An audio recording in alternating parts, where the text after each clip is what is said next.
Yeah,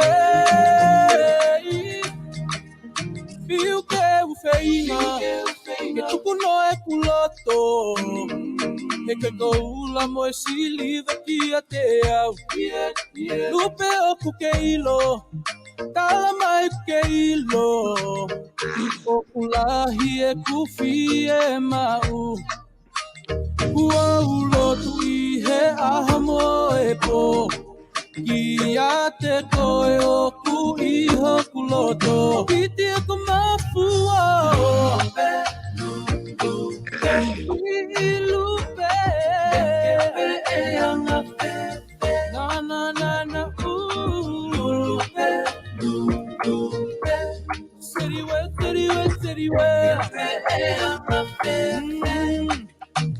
Ay que ilo Ekumate o fatu Si ekupele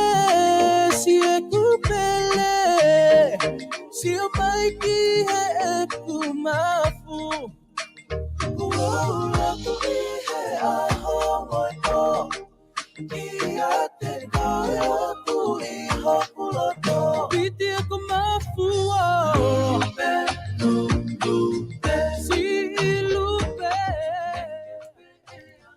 Ko kore ke hufanga mahenga hi tala Malware fonua ka mai ngahi tala whatap ko dobe o ku whawhatapu at ba mihen ke ata mo e whainga maari e koni ke o atu ai homo POLOKALAMA ko ia ka mata ia POLOKALAMA ke taun FATUFONUA fo o pea mo PIVENI PIUKALA ko mai heni ke whahoko a te tau POLOKALAMA ko ia ka mata anga tauni ho tau toki whanonga whakawiki atu ai te malo mo tau mau e ahoni pea malo mo lerei ki a pina Patanga pe ku ongolere ia te tau POLOKALAMA ki a pina ke te ki mautol. Whepe hawhetu ku ke iai te ke whanongoa e tau POLOKALAMA FATUFONUA ko o ku whewhia ke taitarere ki mautol ke tau POLOKALAMA i a honi moto ki share te pe tau POLOKALAMA. I he taim tatau ko whewhia ke taitarere e whafafonga pe me tonga ek PAULA PIVENI PIUKALA ko ngā ke kamata e tau POLOKALAMA ko ia ki he tauni o ku whawhia beto ke taitarere ko e Piveni malo ngā ue pe mihena pe aku whewhehaki ki he kamataanga tau koe ni pa me ahoni whewhehanga tonga tapu whitu. Malo pisolo. Koe. O kore te peke hufanga te pe whatapu. Malo mau whenga maari kamataanga POLOKALAMA FATUFONUA ke tau whou ni. Koe o ko kamata pe tau mo lahi no ngahi nau mo ngahi mea kekepe koe kada pe no te toloi me hong puluan ni ho na tok fitu tak me bigi motor polis ko la ki fa fonga ia ni ki tribunal pe o ko mai pe ngai fata e komipanga fa rea pe mo e pote vai ngai mea te vai nga o toki mai ni ki fa mari ai ki me ke ki kai ba mo talitari to ai ki programa ka ko fa ka solo malo mo fa mari o amana ki pe ka ya ta unga o masa o mau inga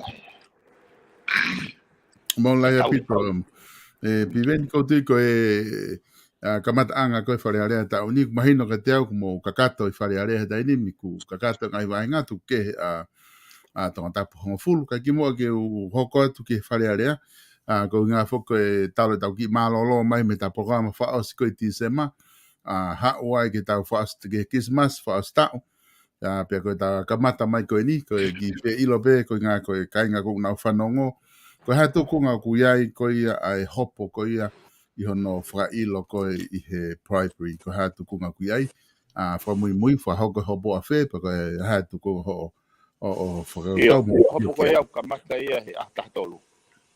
O si whaaho ke atatolu. Ai atatolu, hopo ai. Oso mai ngai. Mandu ke natura hopo ko diu tak mai ngai whamoni ngai whamata whakau. Koi. Oi posisi ni aku o se mai no mai go ngai failo. O target there I don't have any no case to answer. Ka tukan na dol na build their case. So for manatot be au it's a criminal offense. So therefore I let them build their case beyond reasonable doubt. And I have my right of silence.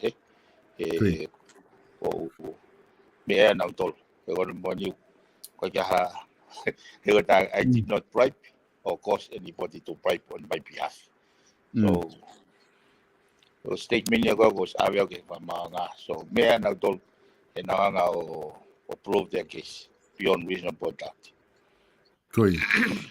Ai e whake o hangai koe mea na ke whakatana noa ke ai he tau ko o si, o ku kei, ai pe whake whe mao aki hala holo i he hopo kone o e bribery. O pehe ni i whake koe hopo civile en, hangai ka ngai hopo kone ku tau os whakahoko, ka na ke kon mana tu i whake pehe tau ko o si na ke whakamatala whake, na e kamata hopo civile i he whakamao angalahi, pe hau ke whakamao tangina e whaka o si ia koe hopo hia. O fe mo hopo ko ni o ke lere pe me ko ya pe mo fok mo da hopo civile Hopo hia pe ko tok fofal fai dudun fo ni fa mau tangi he standard of proof e kono moni make sense pe sol e lao na fa nga lao na mai lao Britania fa ho ge mo e fai dudun e privy council a Britania e dai o si o na hanga reva o pehe e ne pehe ka pau ko ia ko keisia ko ni ko tu ko lawa tonga ko criminal offense ko polisi under criminal offense ko ka uhinga le pehe ka me ke ansit hata mano ko pau ke prove beyond reasonable doubt of guilty guilty ke bribery PNP ko standard of proof is reasonable doubt. Koi. Ako me ule hopo. Okay. Piveni ka taka ngau ki we yang e telefoni hanga motu mai na ko tu o telefoni pe ko me be he neti ka ku o ke yong o pe ka ku motu mai. O tu be mana ko o fefe o tu be ko neti be. O ko neti be.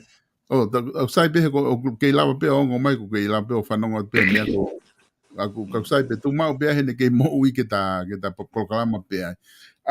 O ku ai whamatala o ku whanau ngai o ku pehe me ta wha aki koe ni o ku nau wha ilo koe. Ko ngahi hopo koe bribery koe tau ko o sie kau whafonga koe ia. Koe lahi taha ni ko nau mao proof ke ai hopo.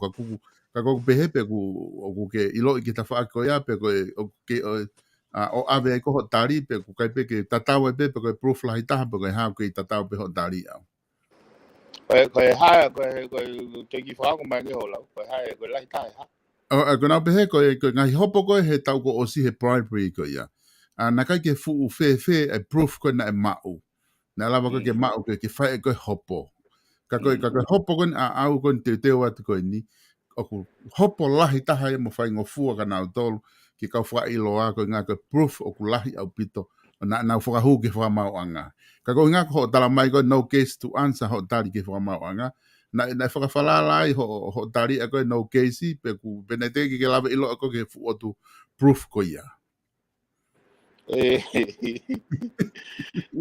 ga fu proof ai vale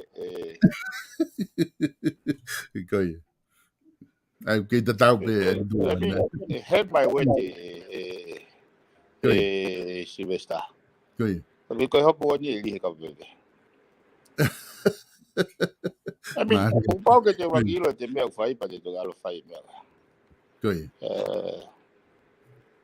Ko yung ilo po ko na ko fa matala ko na po ko fa matala mi fe. Ko men ko so bawa nga.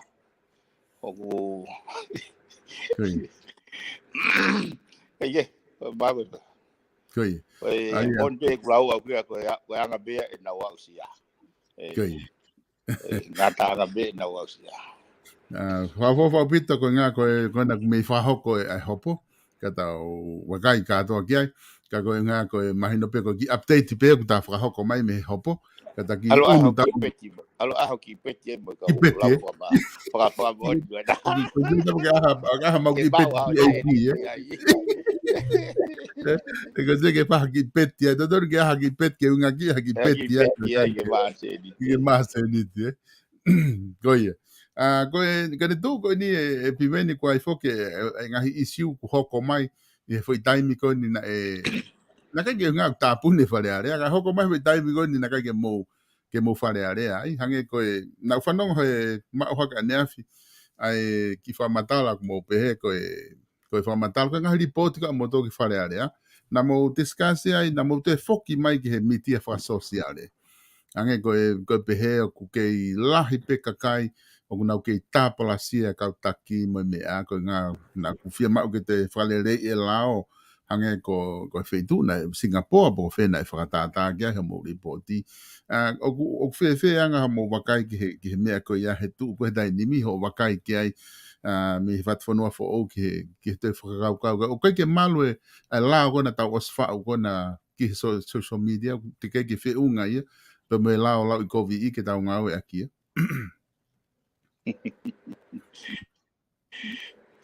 Koe ia e solo. Koe mea koe nau whinga iau ke uhanga o hulu e taki kasa ke mama e whare area. Koe mea nau whamatara ki ai o koe ke au ke e nau dimensions of understanding. Koe nau whinga ke whamatara e whatata. Solo nau ke isi iha ke au ia I motu. O wari pe ku hau hata hau taka uri fuko wahe. Pako e ke au tawe ko tae he te wolo I malae. Ko whehu ia tu rewa solo. Te ke lava whau halao. Ke puke mai te wolo ke awi whamawanga whamau. E ko no uhinga whoki e koe foi physical world na tau o topu hake o mau. Ai foi mamani ko ni mono vao ta mono whapouri. Ai koe nei tuk whinga ko ni sutone ta walwhinima. Ke tau whetu mai he mama. Ka koe foi world ko ia. Koe world pia, koe ria pia mai koe he cyber world. E foi dimension for all ia. Ai ko o kui ai te wolo koe ni koe pūloa. Koe taha ku hao sai. Koe kia hapalapare mai taha social media. Hange koe ta POLOKALAMA koe ni. Ai aha mea te urea aki. O kune hanga ti fame hata pe te ulau koe via ta. O kui ai e to tonu pe uai makatua whakalao. Ke os mau katoa ia. Ke ave au pe ave koe. Ke whamawa. Kai hapalapare mai ai ta. Koe mea koe nau palapare mai uhinga nau whamatala koe whare area. Ke whau halao. Ke puke mai ke kau pūloa. Kai te ke ia me whau e lao. Ke puke mai ke te volo na ne tai ki me vide koe e mata kolo. Ai ko whenga ke hulu atu. Ke ki mama whenga whakapouri ko ia. He koe foi platform ia. Ai ni e social media. O gai hono whainga technical component requirement. Ka ui kai ke hanga he ngahi tau pehe koe Facebook a. O ia nao na tō disclosure. O nau mau ia nau tōru. Kau nau tui nau tōru ia ki he ripati e to tonu o ia. Kau koe ke neongo a Amerika koe ke nau lau na tōru ia o enforce. Ke ai ha whainga identity process.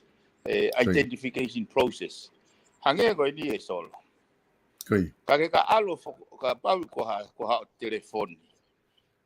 Ko pau ke ai ho fika telefoni. Pea o atu pe mo address ko o kaki gai line. So easily identify.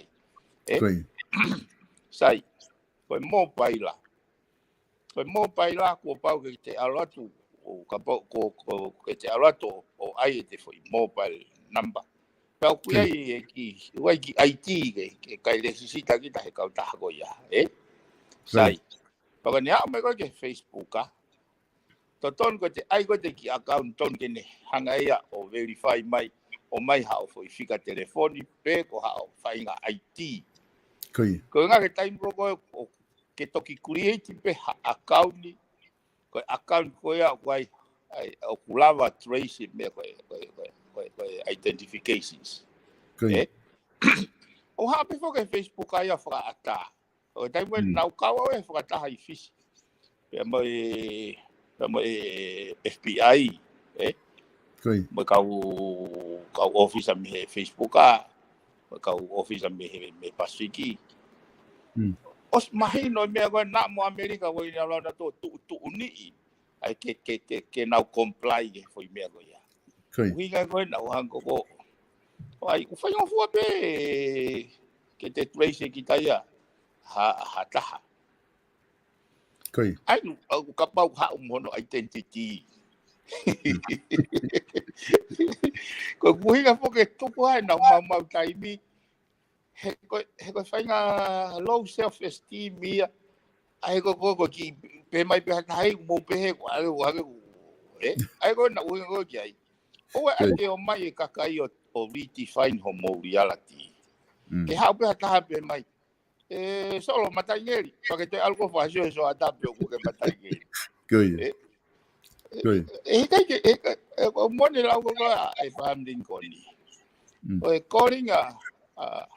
calling a tail a leg does not make the tail a leg e pe que te kai la pe ko he ho na le ke foki va e fi he kuri ka pau te ui if I call ai hiku ko va o na ta foka ta pe ni ma o ta ka ke ui ga ui ya ui ai hiku ko va ka ri ri le va hiku ya o va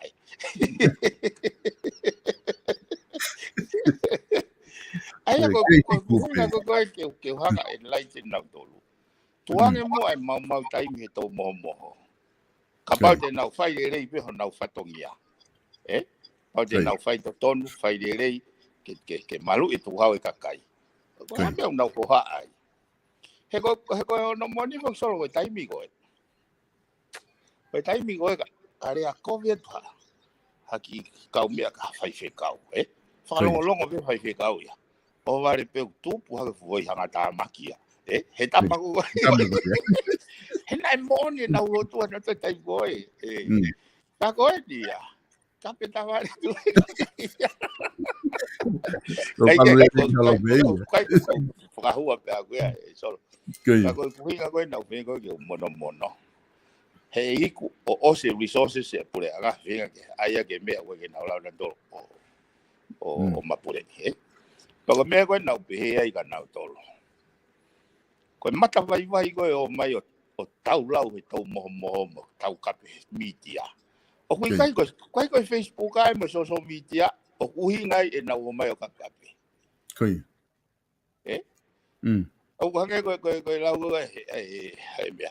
O ke hanga hata nga we ke ai here ke ne tamte ga ta pe ne. Fala vea ga ta. Pe tau pide va hele ya ke o te o mai ke fonwan ka ko feitu ke na o vete mai ke palparema ai palparema ko ya ko i me o fare mama fare ako fare lote he ka mama pe ata mai ka kai sol he ko ange ko yo te yo fa no ke ha o he be ha o lau ko i ga ta ke ka pe ga ta he ko mama ata mai ka ko ko kakai ko go mai o fai mea go ya ko fai longa e na ke fa bolo no fa ta ai ko mea go ke to o fa bolo go ya ko fa mama pe ko fa ro tu be ko fa ako ko mo de bito fa madala ko ngada na ku fa no fo he me ko e pare miana ki ma fa na pe fo na pe ko na tu la fo be ha mo i fa re ya ko ke ta mi ta ki ma fa na ta mo ko ma fa na ke o hanga he pare mia o fo papau i mai ke ka fo noa o ku malava le rei pe ia he kau IT me ha fu ka kai ku na ngau e ke ai tongana ke kumi ka kai ko na fai ai ngahianga pala ku mo furiki vanu ko neon pe ku na pulo e malava pe neon na ke talange ko o ku hinga te ke o ate u me fa teknikare ya ko ke at ke mo lava fai tongana ko no slani pe mo aseria Amerika nan tala mai malava pe he ko se pe o case pe he ki moa. Ko me fake ko fe ia e au ka pau ku malava. Ko ha ko ki fai hanga au ki ka kai ko na o fai ngai me ka ke tui. Poi dia solo. Apa malava ka u te o bai fare ale. Kui. Pe au ki fare o ko ve tu ia. O ave ki ai he. Ko nga ka pau malava. O kula hipe me fa teknika re ta requirement ke connectivity fe ma ke ai ke tuoi fe ma ke ai ke se vai ke lava. O tu fo ke dai mini ka pa hange ko ni itonga ni. Ke tuoi ka tuoi ki fish. Kui. Tai. Ka pau te tabe itongan a tau pe ka tabe me ha te ki tomolol. Alu foi traffic o alu gifis foki mai mo ga ha ki to bololo kai eu fe la ge ai ko fe mau na os fai fo tu e nga we ge he ke polo ai mau inga ke o mai ai ke tuei o fo tu e tonga ke polo kai lava o fo tu e ngai seva ke tene lava o whakasi o narrow down ai address ko ki ngau ai kai kai ke ko kuhinga ku whanano ke wai pe technical requirement ke lava ka kui kai at the same time ko ana toki me abe ka lava identified we are in a mobile world I mean Kai ko hange ko ni ka hanga ta commit a crime hanga tu ko ka o sa pa ri sim card ko a le ga ni sim card ki la batalla trace ki ha etures ai ko ko pepe sia aku ko ye tau tu lia ke hawata o kape ke hata molau hata ya fahinga atakaipe kau ke hoko ia he physical world I mean kana e hoko ki mua ka tau to ya ko pa tau to klotu kai nau u ke si ha ga he ke fa puli ko ka me ko te fa no ai me ko tau ke bala ko fainga atakai tatau pe solo kana hanga he ako mo lotu o fa mama eta mai ka kai pa nau ma vai mai me ai ka pate ke manatu i hange wa ko manatu i le ya ka ki hawa ta me le ma to ki i bangai moto o le pepe ha pe to tu po fa le so eta na ko fa po uri ko nga ko kai ke mama eta mai ka ko le a hon nau inu ka wa nau fe alu aki ko a sio ha o pe kai mi te ka pe te ka tai mi ha o mama o kai le ke to hoko ko pal bare mai tai mi ko tai ka pul ko ke ko whakapo uria solo kai te ke me fui sai pa wel ko ni foi maman fo gon o kai ke to whakangata fasio kala maman ka unau universe o foi ngofua me ai ko fahinga tawa taina fokia ku ngofua ai pe me toko lahi ke nau fai nga polkama ai ko fatupu ita halo ke kakai me hafua yo he kono moni solo pe ki au ya dito ti pui no tawanga fatonga so ko alun ko accountability my transparency ke test ye for universal or mechanism hange ko ni hanga he media ko ni o expose everyone worldwide kai ke lava alao ia mapure ai ko sio solo a finga mal ko finga a foi cosmos porque foi universe que tau tu away me lao ka tau finga ki he mama so ai me hange how technology ko foi how si su ko he how finga ke ngawe ke atamai de rei ka tu pai he ko tau lao to no ai fai na tangata ka foi ni o hanga he foi mea ko ni wa ni foi tai ne miki morale, politicale, sociale. Kai. He koe whakaukau en solo. Ka pau e mahino ke whahinga tangata, koe nau moui ka nau mate. Koe nau mate, o gai hono, nau. Kai. Hono nau o peheni. E whakamore pe koe, hange tok pe ko whakamore tamana ke lau gai pa ke toki mate.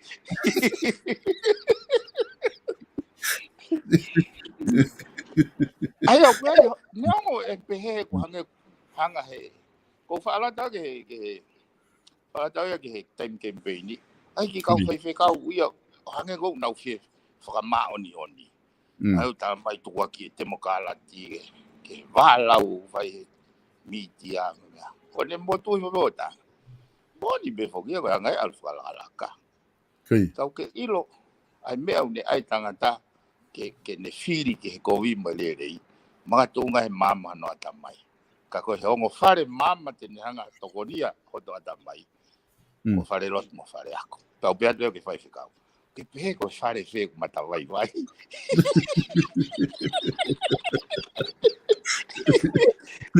Ko pe ko fare fe ko mata vai. Na katau bakai nge kau ngau e fare ko ya. Ta ko ka o mai ka ai ka lo tu ya. O tau ka pe social media ko vai ngau e fare ko ya. Ko Maria bito ai whakaukau piveni o te ke ko ki wha mama. E ko tui he ko hange ko lau foki, kona moni. O ko si ai pe u lau e pe ko where e tau lau e to ke hai aki tau tolu ke o te tau nofo he wauta. Ka koe ki fu uhinga ia ke ki ngā unu, ke ki manga pe fo i lau, he? Unga ka ngau ia ke atamai le rei mohange ko ke tanoa ke ngau ia ke whare mama ua koe. Ka tau lau tau ataina mo tau mou tau ataina pe koe ke te tau mou fia holo pe tau tolu ia, he? Maria pito e whakau tau pe. Ka bua ngā unu ko whahoko. Pimeni kone tū whoko ni koe o kui ai mea ko mai pe me he potunga tō tai ko usu wakai whape ki he kamata ke whai tālanga holo i he kupenga. Hano ai ko ke resisita e kupenga ngahi kupenga e wha pia whikau ke resisita mo e kupenga sili.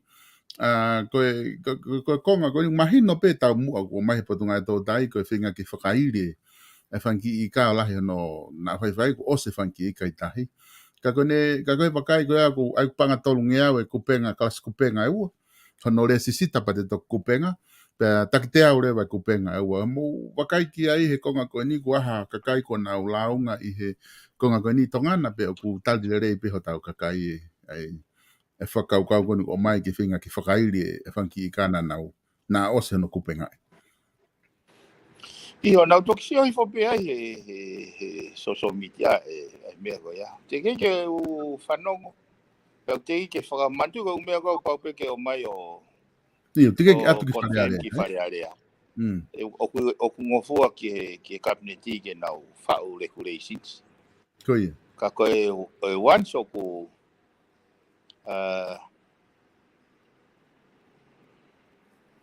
o once o ku awa wharearea ku pau ke whakahau mai umea ko ya. Ke kau malama pe wharearea o rikitua, malama wharearea o tari. Ai o ke iai pe, ka pai o mai hangahi. Ka koe whehu pe o ko no molo pe whehu e mea koe ni. Ka ha issue nani hangai o mai e whainga fuatutu koe ni, koe interest ahai. O mea pe. Te au eo koe uhinga li te ia kau. Ka pau koe uhinga koe fulahi fisingi. Pe ai lewa ai fi kai keu tui o kai keu in my judgment o kai ke make sense kai ke fetaula ke solution ia mo issue o kulere be foke whakasau nia he ai una o hanga foke he potunga tō tai o ai ngai feitu o pe ka saun ko he kai ki ngofu hatau tai ai o lere ki he ka koe mahalo koe konga in hono ua kuna upe he e malu i ai hanga koe siri alake whangi ika iki ko toa pepa na upe he e whai pe tau honge ika honge he mea mo ui he ngahi mata whanga he lahi ko kono kupenga noa ia I he whakauka kuna o mai ka koe ke, ka kusai behe tika ke atu ki wharearea ko te e au atu koe ki ai mahalo. Ko tu ka to ange o angrewa umakatunga e whaingofua rewa hatala noa. Koia. Ko konga taha koni o ku mahino mai me wharearea ki wa taimi koni nai ka ke whaha polokalama. Mea koni ko he komsoni ko tau e whai hala. O ku mahino mai ko komsoni ko ia ko no palaparema na te fito i lao ko hai o ku ne whiri e komsoni ko tau e whai hala he ne tu ko e lao he tainimi. Koia. Ko lao mo tu afoki. Lao e nai fatu ia he taimi nei kei pure uraki ai ne afio mo ne kabineti. Mandu ko pure uraki e executive authority ko ne afio mo ne kabineti na ne whiri. Sai. Pena e aspe ai ko ne afio be mo ne kabineti una whai appointment. Koia. Ka osfo ke tau li to wana o fulu os mawahe ne afio na me pure uraki. Ko to ka we executive. Ko pare mi abe ba mo ne kabineti. Ai e ne ture wa ko ia. Kai ke na hona to o mai e foi whakatontonu ko haite ni hanga apoini. Ai ka o mai vai ua foi ai foi mono. Pea oho foki e kau no pere ai. I nau whakau ai en ke tau ia ke whai hala. Ka mea ko solo tu pega hanga whai whingai bige fo mandalai bige mai no eme. Koe ki kupu ua koe ai koe foi konga ingo koe whai ai koe ai whaingata ia ki lao. Koe waiki foi kupu ua he te pire urake lao o kune pehe ai. Ka pau o kui kai ke malawa kai ke ai ha komisiona pe malawa ke whakau ke komisiona hane whatongia. O ihe pare mea mo ne kabineti ke nauhanga o whiri ha tokon komisiona. Kai ki toi o maha criteria e ki ai. Kai ki ha criteria ke tokon komisiona. Pea e ui rewa tokon komisiona. Koe komisiona ia. Sai. Solo. Koe hae whatongia ngafa o komisiona koe ni. Asia e whakawhinga rea. Ai risi kakai mo ngahi tuunga. O kulava ai komisiona koe ni o ngā weki ai. Ai koe komisiona koe ni tene lawa whakatotolo. Ai kau minista, pare mia, wharearea, kau meimi pa wharearea, kau hou eiki.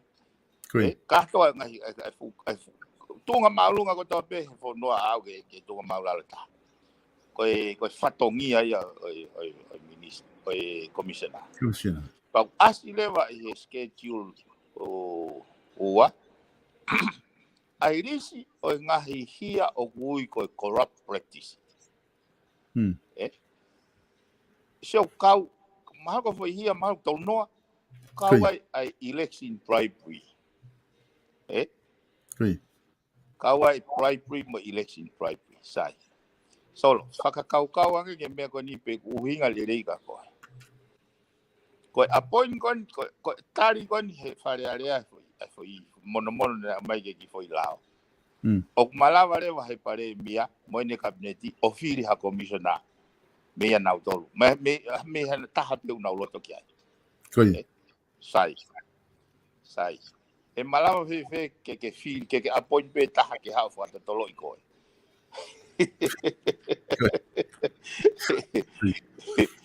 Ai a koe uhinga koe aku. Uraki una hanga tan creative ai qualification ni. Ke au hiko pe ko haloia pe. Haloia pe ko ngau e folo ai ni tau taha nima. Kau ka whakalau e kau loia ko unau eriti polo. He tau e taha nima. Moi, kai ke. O ko ulahi ki experience pe hen pa mo kau loia. O ku lahi ang e ngahi hopo. Ai ko whakakau foki ke lava o mei whakasi ai hala e nau judgment ki ha taha ne commit ha crime o amount ki he corrupt. He ko ne whakasi ko ne sayang ene tau kei ko ne whakasisi ai loki room to make mistake.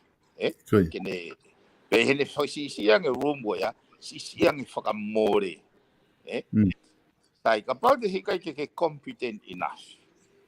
Ke lava o ke whaingatunga whakamauanga. Ke lava whakaofiofi. For case ko na, we had 90% success. Ke alu, Kai lava ke whasisi, e lahi ange whakamore. E lahi ange moua. Ai koe o mai e paanga as an issue. Koe ui ngahe. Koe vahe o lahi ange ngau e kau whamauanga. He ngau e komisiona. O kai ke utui ke whakahoa pe. Hange ni au hauna o mai pe mai. Lahi ange ngau e tama maala. He tama tautai. Ke au pito. He kai ke hango whakahoa e tama maala. Mo tama tautai. E saipe tama maala. He tama maala. Saipe tama tautai. Saipe tama sipoti. Saipe tama loya. Ka koe ai koe ke o mai ke whakahoa. Koe whakamau ia o ngau e. Ko toa peka koe commissioner ia. Koe whakatotolo pe. That is not a very comparison. That's a very low. He konga whukia piveni o whai ke tokanga. E taimi koe na wakai koe ke ko hai o ne whiri. Ko hai o tari ui kia ai komisoni ko tau e whai hala. Ko ngā whako o pau ke ho haa whoki ai kakai pe mo wakai atu ki ai. Ke mahino ko whai potu ngā ue ko ni ku hange ko e whakakata ko pe o wahano nifo pa ngā ue whai nifo. Ki he mea koe na e whakaao ngai ki ai. Ko manatu whoke taimi na ta kamata tala noa ai na ta hau he ripoti koe asika. E taimi koe na e whakatuu ai Royal Commission ko ia. Pe o atu pe mo nau foi tu uni mo fai fai mea koe mo e whakatotolo i pe mo e tapu ke mo whakailo, tapu ke mo ha, tapu ke mo fai mea koe. Ko ngaka ngai whakatangata ko ia. O kai ke tau ataina le vai ai whatongia e ko whai he taha ko ia. Ka ko hinga ko whai koe hono wakai ia tu ke sio. Ko fufo hingoa na hoi whai tu upe fo hingoa ia whakai rifia ka ku. Ka ko tama ko osange mea ia ku ni fo taha pe tama komisiona ko ke la vai ala ke he kafineti. E malama pe ke ano nifo. E malama pe ka ano nifo. Ka ko la lata ko kia. E ko tau tama pe ni. Kau tampil na waka appointment o appointee ha ko kau tampil ya ko firma ke ni hanga he ko me na to malanga i fokia ya ya ke o lolo o te na lolo stenteti na tu hifo he ko natula fanga manfeka ko corruptions o kutupu fatai mi pe ko tau lolo ko kilalo pa tau mate tau tolu Manju ko ko tau fau ya ko la he blau fau ya ko lao ke malu ya tau fa nau mo ka hau hai ko tamba ko ni otra mai ko ko ya ko na fu malunga ka lava pe ki maulalo malu ya ke tau fa nau hare na to lolo fu ki lalo ka tau mate tau to ya kai la ya ke foke ngai mo ngai monster ya ko ngai manfika ya ko la ya ke na to ya o kau ang nau tol e malo yang nau tol he ko tau malo lo tau tol kai kina ai tau fangi ngao to ta ai ko wi tau dai patata ko ke solo tau lolo ko wi ko ka uge hau leva ngai mon man ko ni corruption yo puna ko puaka fuki ko ke lava ya puna ka ikaw e puaka ya puna he puna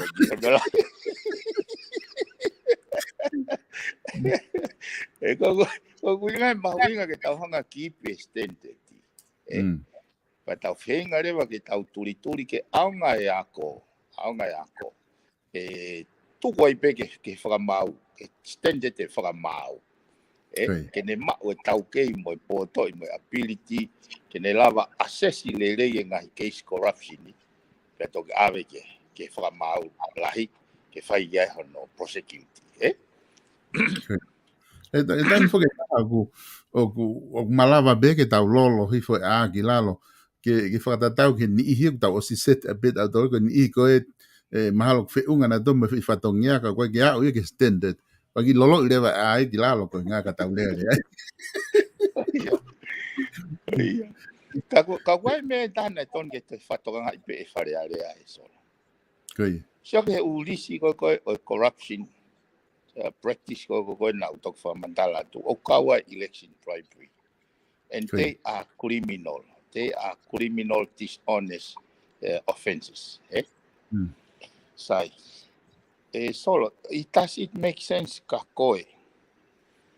Ke hanga koe o whakangawe i hataha na i mo ua he ngai offense koe ni.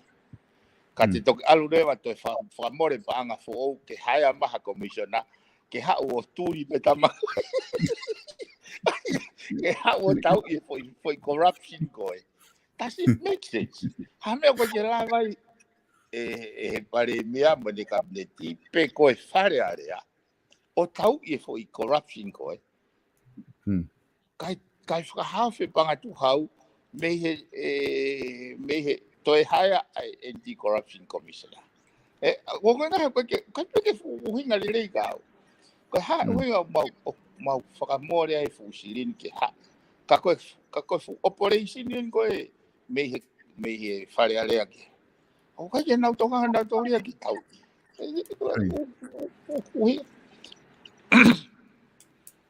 Mone a pito ka i he tawhaaki ko ia mahina pito e whakatala no ko nuke whai ki he tawhaaki ko ne komisiona tau e whai hala. Ka i ho whakau kau ko ni i ho ki whakalere ko nuko mai ki he lao o hai mai ai e lava pehe pare mea me kabineti o whiri e komisiona. Instead hono whiri mai he pe no lo mo whakatahato ko ni o mei tu ko ia o kuna tatau pepe o pekan tu ko sayang ia. Ke o mai ke fai ke whiri e pare mea mo neo pe ku tau sa tato e whepaki ia mo tai mo nga whatongia. He ko pare mea foki mo kau minista ko ki nā dolo ku nau whai ko pure e ai ma whai ke patseti mo ngau e ake paanga mo mea ko ia. Pero hao komisiona ke whakasio sio u whai hala ko ia e lava whewhe ke ne whai de reo no whatongia. Ko ia. Wai mo whakakata ko koe. Ai ke mai kuri ke ne ture rayon, Maria lahi mon ko ke konga ko ia. Kai ke pive ke ta nga ka ta ki hoko atu mo ki he ta fa ki fe tu ngo ai ka ta ha puna lolu tai.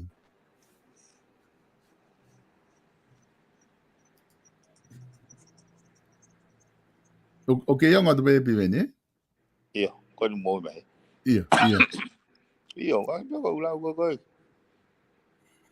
O kai ke hui le le ke te alo mai te ki papi ke te alo o turi poka vawa ki. Gai.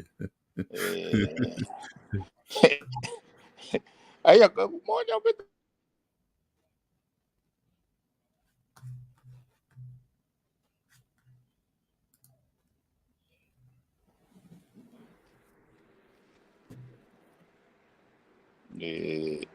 Again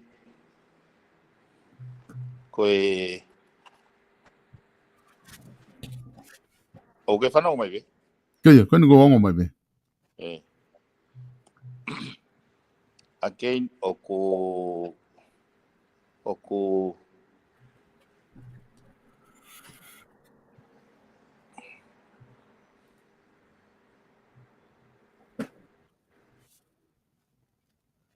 O ke ongo mai be dai ni malo ke go na ke ngawe mai be.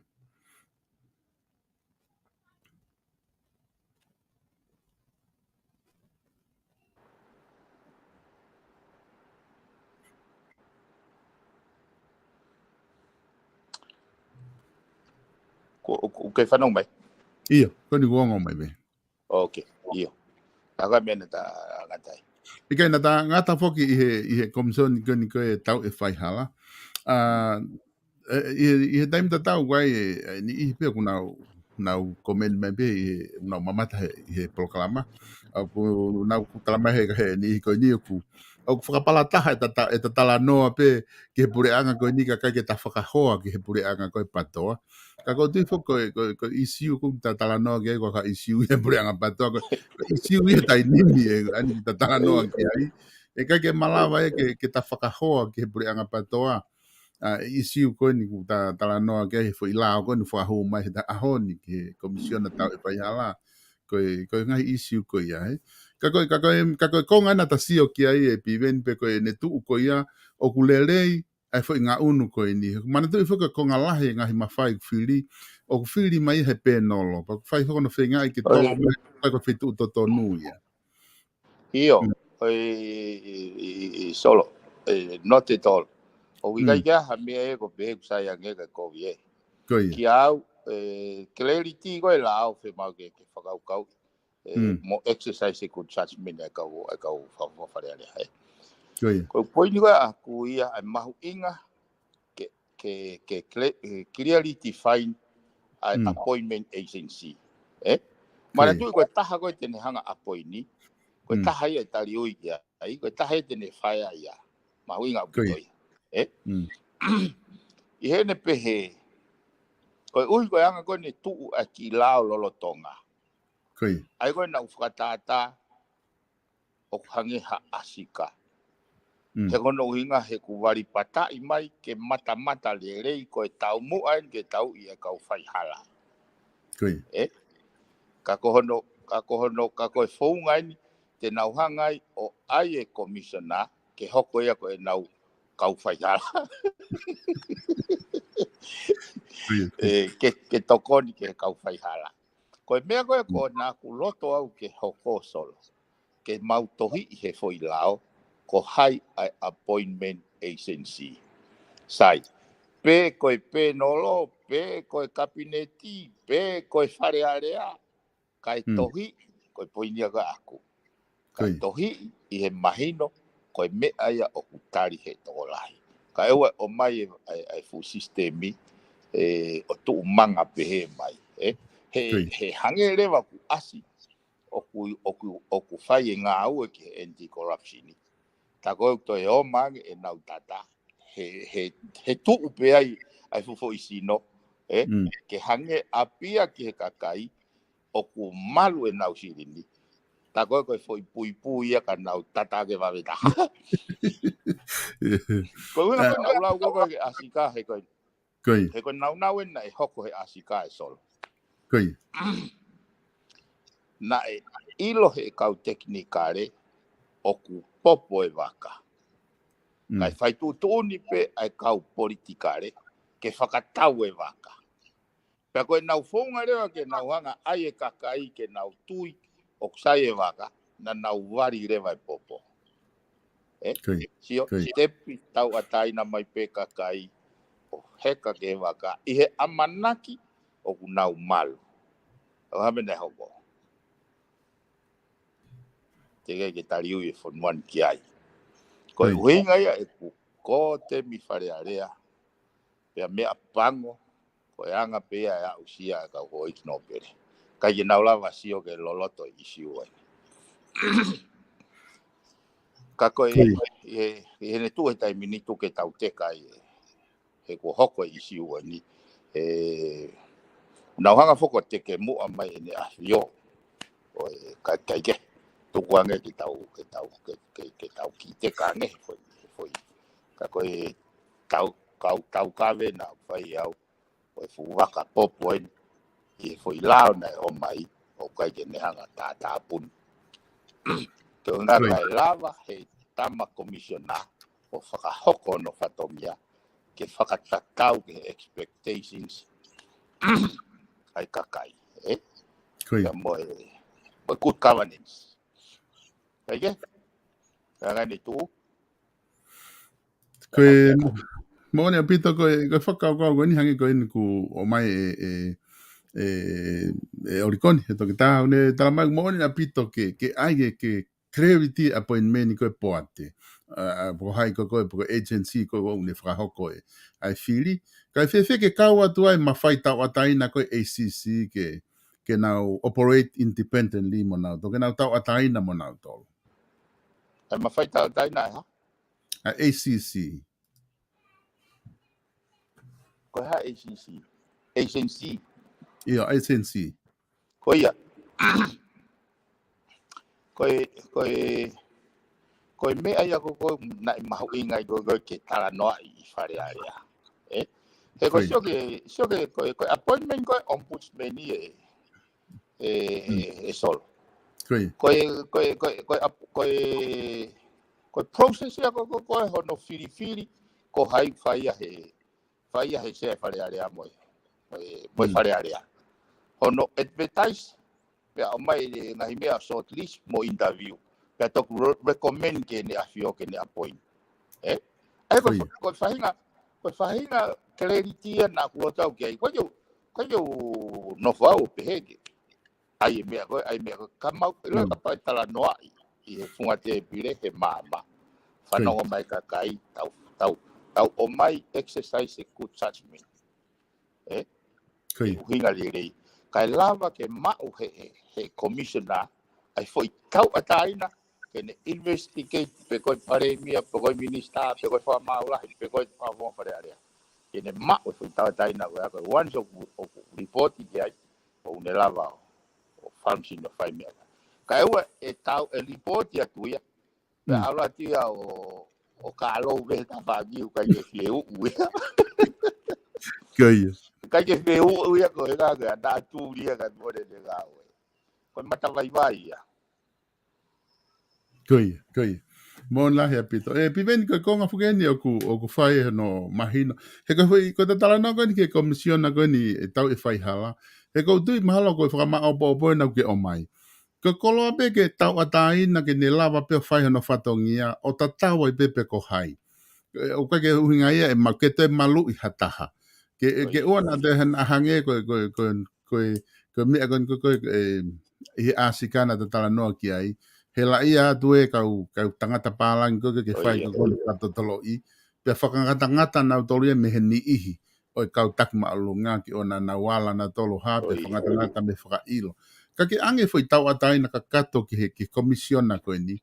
Ke ne lava o whai ne ngā we whakalelei.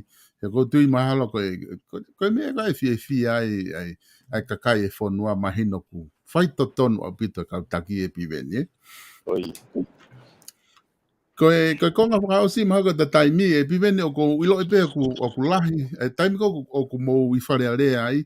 O ku lahi o hake mea koe ni ku no whakarea ka koe o pe hatu.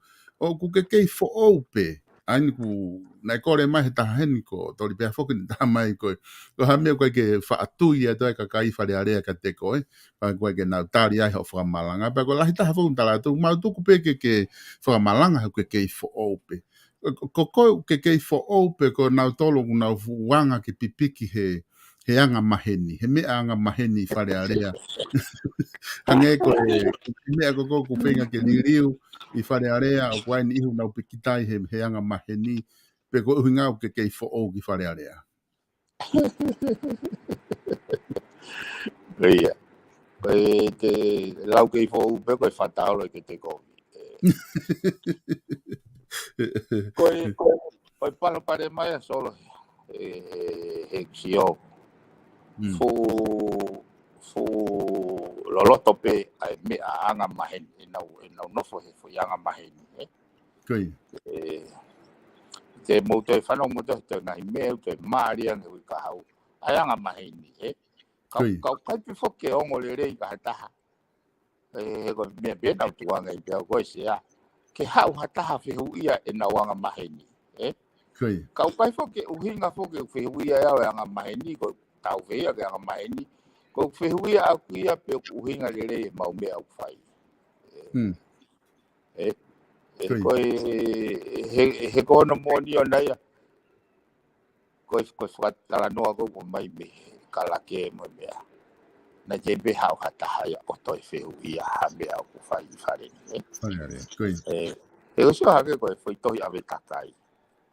Koe hanga maheni pe nau tau liene na wanga maheni pe pa koe ke. Ka koe mau foke o whihia foke e foi mea koe ni he koe lao ia o kune prescribe mai lao ia whounga. Ai au koe ke whakalongolongo lao ia ke whounga ke whai aki. Ai koe ospe mai he lao ia he whakotu mai he sea ki he whare area e malawa ke nau tari ke toi hoko atu. Koe. Sai, koe hawe takai mo anga maheni, koe foi tohi hawe takai pio alo kume holo kau whafonga he nau ngai whitu tua whare nau tu holo ai. O ange ke nau whakamoni mai ai pio hea. Ranga kai ai, kai te whok mai mea ki whare area, ke ea foi taimi na e whakotu I whare area. Koe.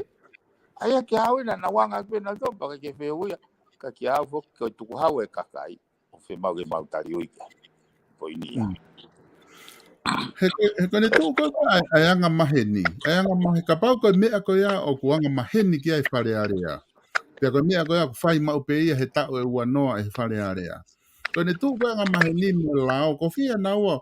Ai ko matu te whoke koe ume wha mau anga ku whai tō tōni pukai whaka mau ia pea hoko re vai koe lao.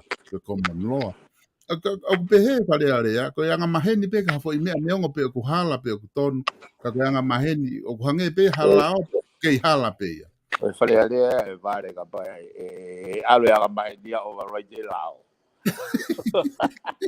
E solo, o toi meu ki pesete ta. E koi magaba. Ngau ke sai ke tau ki wha ose pe piven. Kata toki hoko atu ku ose pe mo ta taimi. Koe ngā kata toki hoko atu he wike kaha. U te hamete ke se wha maa bobo mahi ki minite taha kona o voi maka. I kai. Koe tau mou tari pe ke ngahi anga maheni koe o mai e wika au e te maari a kia. Koe ia. Malo abe to piven. Koe te o te marakara e. Ia. Kai sai. Sai abe to ku ofa atu piven kata toki si he wika hau.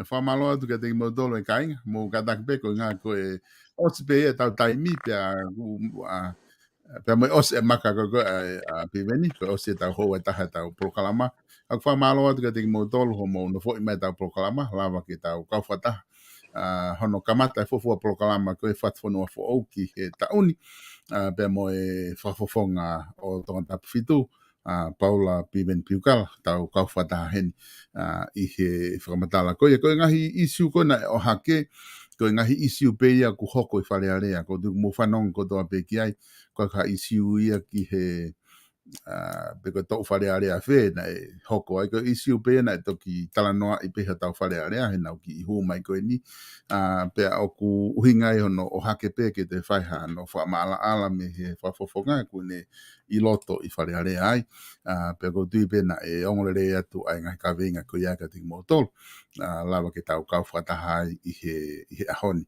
Ka ke, te whakawhi e pe ki motol ke mou mea mai I he wika hau e te hoko atu pe. Koe kamatai ne lere whakawiki atu e tau ngahi POLOKALAMA o kau ai e POLOKALAMA koe ni FATUFONUA fo ou. Hiki mai FATUFONUA fo ou ke whalaite koe ngahi ko lere whare area au lere monite ke tō plelul.